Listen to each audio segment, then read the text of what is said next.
कान्छा हेलो कति बज्यो अहिले बिहानको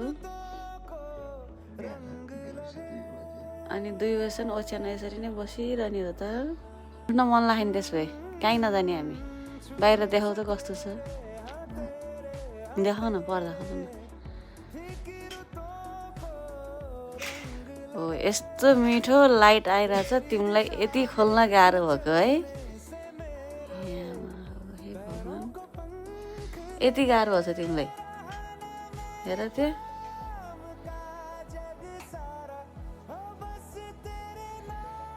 ल ल यस्तो हो नि त रेस्ट भनेको त दिउँसोको 2 बजेसम्म नि सुतिरह भ्यू लिऊ यस्तो खतरा भ्यू देखिन्छ हाम्रो फेरि बेडबाट